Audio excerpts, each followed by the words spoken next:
দীর্ঘ ১০ বছর পর রাজ্যে আবার নতুন করে চালু হতে চলেছে আপার প্রাইমারির টেট এক্সাম। তার কারণ তোমরা জানো যে 2015 সালে আপার প্রাইমারি নেওয়ার পর আজ 2025 সাল অবধি তার মাঝে কোনো আপার প্রাইমারির পরীক্ষা কিন্তু নেওয়া হয়নি, এবং সেই জন্যই নতুন আপার প্রাইমারি টেট পরীক্ষা কবে নেওয়া হবে তা নিয়ে এসএসসিকে হলফনামা জমা করতে বলা হয়েছে কলকাতা হাইকোর্টে, এবং সেই হলফনামা জমা করতে হবে 3 সপ্তাহের মধ্যে। নমস্কার বন্ধুরা, welcome back to my channel Bengali job news. আজ তোমাদের জন্য খুবই গুরুত্বপূর্ণ একটি ভিডিও নিয়ে আলোচনা করব। তোমরা যারা ডিএলএড এবং বিএড ক্যান্ডিডেট রয়েছো তোমাদের জন্য খুবই খুশির খবর, কারণ খুব শীঘ্রই এসএসসিকে কলকাতা হাইকোর্টের নির্দেশে আপার প্রাইমারি টেটের জন্য নোটিফিকেশন বের করতে হবে। পরের মাসের 7 তারিখে অর্থাৎ মে মাসের 7 তারিখে এর শুনানি হতে চলেছে। এবার সবচেয়ে গুরুত্বপূর্ণ প্রশ্ন হলো যে এই আপার প্রাইমারি টেটে কারা কারা অংশগ্রহণ করতে পারবে।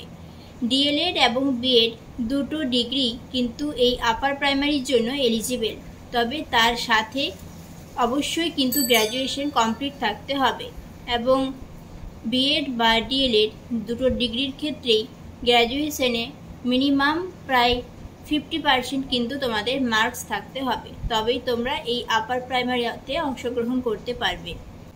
এবার দেখো, এই আপার প্রাইমারি টেটের ক্ষেত্রে যে এক্সাম প্যাটার্ন হবে সেখানে দুটো ভাগ রয়েছে। একটা রয়েছে যে সোশ্যাল সায়েন্স এবং আরেকটা রয়েছে ম্যাথ অ্যান্ড সায়েন্স। তো সোশ্যাল সায়েন্সে কারা অংশ নিতে পারবে না, যারা তোমরা আর্টস থেকে পড়াশোনা করেছো, অর্থাৎ এইচএসে যাদের আর্টস রেখেছিলে তোমরা হচ্ছে সোশ্যাল সায়েন্সে এক্সাম দেবে, এবং যাদের সায়েন্স স্ট্রিম ছিল তারা অবশ্যই ম্যাথ এবং সায়েন্স থেকে এখানে তোমরা পরীক্ষা দেবে। তো তাহলে বুঝতে পারছো যে সোশ্যাল সায়েন্স এবং ম্যাথ অ্যান্ড সায়েন্সের ব্যাপারটা কি রয়েছে। তো এবার আমরা জানবো যে প্রাইমারি টেটের সঙ্গে আপার প্রাইমারি টেটের এক্সামের কি পার্থক্য রয়েছে। তো প্রাইমারিতে দেখো যে আমরা একটাই পরীক্ষা দিয়েছি টেট এক্সাম, এবং তারপরই সেটি কোয়ালিফাই করার পরে ইন্টারভিউয়ের জন্য প্রস্তুতি নেওয়া হয়। কিন্তু আপার প্রাইমারিতে একটু অন্যরকম প্রসেস থাকে, কারণ টেট এক্সামে কোয়ালিফাই করার পরে তারপর তোমাদের মেন এক্সাম দিতে হবে। মেন এক্সাম কি না, তোমরা যে সাবজেক্টে গ্র্যাজুয়েশন করেছো সেই সাবজেক্টের উপর তোমাদের মেন এক্সাম দিতে হবে। মনে করো গ্র্যাজুয়েশনে কারোর ম্যাথ বা বেঙ্গলি বা হিস্ট্রি যে কোনো সাবজেক্ট থাকতে পারে, তো এই মেন এক্সাম কিন্তু সেই সাবজেক্টের ওপরেই নেওয়া হবে। তো এবার জানবো যে আপার প্রাইমারিতে শূন্যপদ কত আসতে পারে। তো আপার প্রাইমারিতে হচ্ছে ক্লাস 6 থেকে 8 পর্যন্ত বাচ্চাদের পড়ানোর যে স্কুলগুলো সেগুলি হচ্ছে আপার প্রাইমারি স্কুল। তো আমাদের ওয়েস্ট বেঙ্গলে এই স্কুলের সংখ্যা কিন্তু সব থেকে বেশি।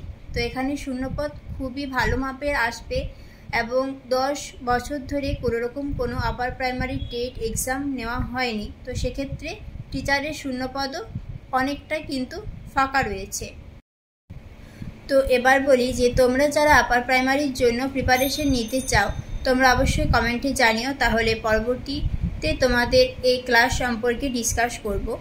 তো আজকের ভিডিওটি এখানেই শেষ করছি। ভিডিওটি ভালো লেগে থাকলে অবশ্যই ভিডিওটিতে লাইক কমেন্ট শেয়ার করতে ভুলো না, আর চ্যানেলে নতুন হয়ে থাকলে অবশ্যই চ্যানেলটিকে সাবস্ক্রাইব করে দিও।